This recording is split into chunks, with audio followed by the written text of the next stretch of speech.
Salam jumpa lewat Mana GTM hari ini sebagai makanan rohani kita. Sebelum merenungkan firman Tuhan, mari kita berdoa. Allah di sorga, Tuhan yang mempunyai firman yang hendak kami renungkan hari ini sebagai makanan rohani kami. Terpujilah Engkau ya Allah kami, dan berikanlah kami firman-Mu untuk kami gunakan sebagai kekuatan kami hari ini.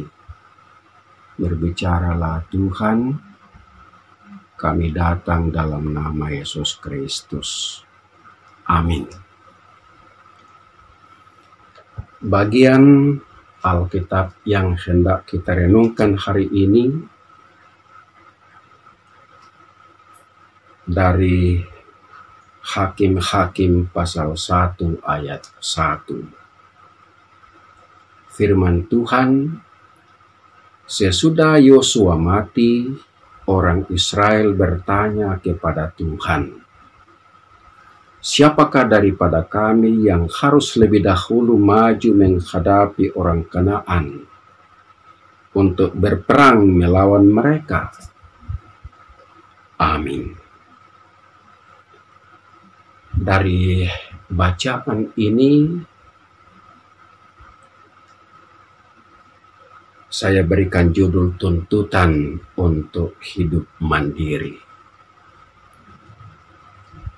Hidup mandiri artinya hidup tanpa bergantung pada orang lain. Jadi ada tuntutan untuk mampu bagaimana bisa hidup dengan kemampuan sendiri. Sesudah Yosua mati, ini mengandung setidaknya dua makna.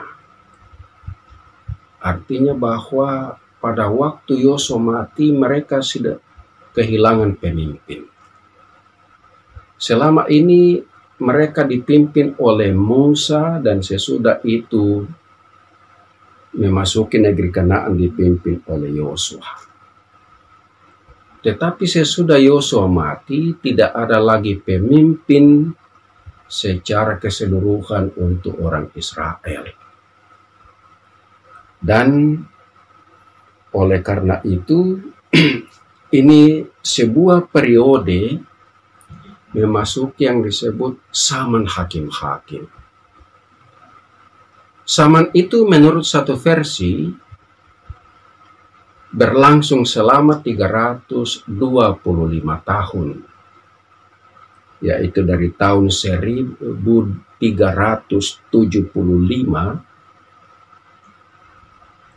sesudah Yosua mati sampai dengan 1050 setelah Israel berdiri sebagai sebuah kerajaan di bawah pimpinan Raja Saul. Masa hakim-hakim ini terjadi suatu lingkaran kehidupan yang jatuh bangun di hadapan Tuhan, yaitu terjadi karena tidak ada kesinambungan pemimpin. Mereka hidup benar-benar mandiri tanpa ada seorang pemimpin. Sewaktu-waktu saja Tuhan mengutus seorang pemimpin yang disebut sebagai hakim. Hakim ini sebenarnya tidak sama dengan hakim pengadilan, tetapi lebih kepada pembela kehidupan orang Israel, memimpin Israel untuk melawan bangsa-bangsa lain. Maka yang terjadi ialah Israel jahat di mana berhala, kemudian dihukum oleh Tuhan. Saat ada penghukuman, mereka merintih-rintih, lalu berseru, kemudian bertobat. Saat itu Tuhan mengutus seorang hakim dan ketika ada hakim mereka beribadah kepada Tuhan. Itulah sebuah lingkaran kehidupan. Tidak ada pemimpin yang diutus Tuhan secara keseluruhan.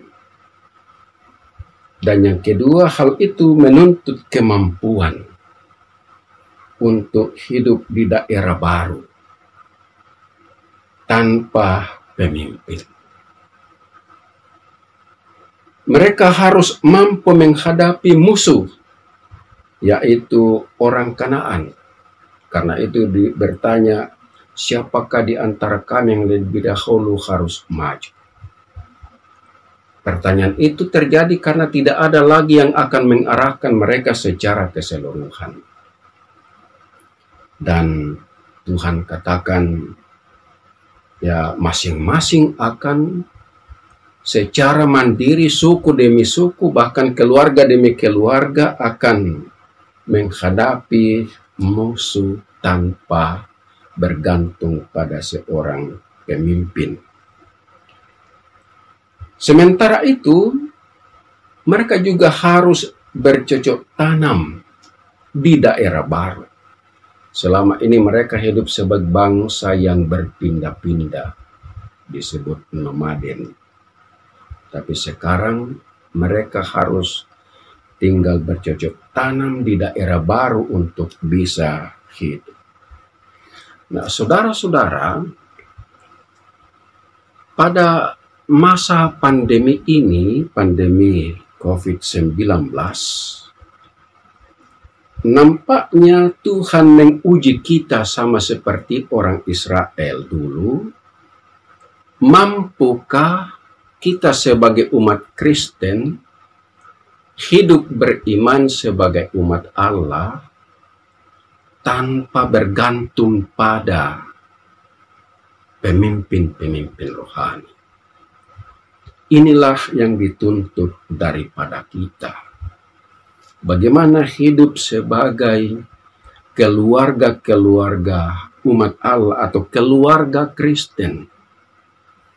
Hidup mandiri dalam iman kepada Tuhan tanpa harus bergantung pada iman orang lain, tetapi bergantung pada iman diri sendiri, sama seperti yang dialami orang Israel selama kurun waktu 350 tahun.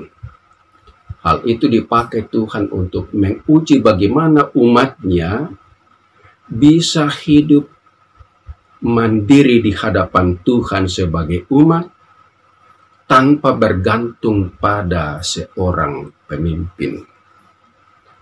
Nah, saudara-saudara, pada masa ini setidaknya ada 3 hal yang menjadi tantangan kita. Yang pertama, pengaruh iman atau ajaran orang lain bisa menyesatkan. Orang Israel sangat dipengaruhi oleh iman orang Kanaan kepada Baal dan banyak kali menjatuhkan mereka. Kita juga hidup di tengah-tengah umat yang beriman lain, bahkan yang berajaran lain. Kita harus berhati-hati, jangan sampai kita dijatuhkan dengan ajaran iman orang lain. Oleh karena itu, sebaiknya kita saring, jangan sampai terima semua ajaran yang bisa mengacaukan iman kita sendiri. Banyak khotbah-khotbah yang beredar, tapi hati-hati jangan sampai disesatkan. Yang kedua, kita harus bisa beribadah kepada Tuhan sekalipun tidak bersama lagi, tidak bersama orang lain. Selama ini kita kan ibadah bersama-sama orang lain. Tapi sekarang kita dituntut oleh Tuhan untuk bisa secara mandiri beribadah dalam keluarga masing-masing.